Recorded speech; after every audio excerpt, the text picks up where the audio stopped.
গ্রামে এক ধনী কিন্তু কঠোর স্বভাবের বণিক বাস করতেন। তার একমাত্র ছেলে বিয়ে করে ঘরে আনল শান্ত ও বুদ্ধিমতী এক মেয়ে, যার নাম ছিল সীতা। সীতার বুদ্ধির পরীক্ষা নেওয়ার জন্য বণিক সবসময় প্রস্তুত থাকতেন। একদিন বণিক সীতাকে ডেকে বললেন, বৌমা, আমি তোমাকে এক মুঠো কাঁচা চাল দিচ্ছি। এই চাল এমনভাবে রান্না করবে যাতে আঙুনেও না লাগে এবং রান্নার কোনো ধোঁয়াও না বের হয়, অথচ ভাত হতে হবে গরম। অন্য কেউ হলে হয়তো কেঁদে ফেলত, কিন্তু সীতা শান্ত রইল। সে মাথা নিচু করে বলল, বাবা, আমি আপনার নির্দেশ মতো চাল রান্না করব, তবে আমারও একটা শর্ত আছে। বণিক জিজ্ঞেস করলেন, কি শর্ত?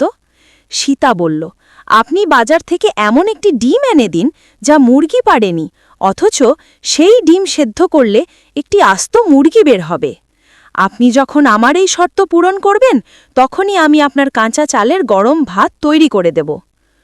বণিক হতবাক হয়ে গেলেন।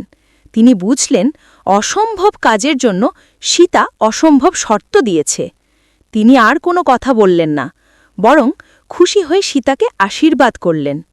তিনি বুঝতে পারলেন যে তার পুত্রবধূ কেবল সুন্দরী নয়, সে অত্যন্ত বুদ্ধিমতীও। সেই থেকে সীতার প্রতি বণিকের কঠোরতা কমে গেল এবং তারা সুখে শান্তিতে বসবাস করতে লাগল।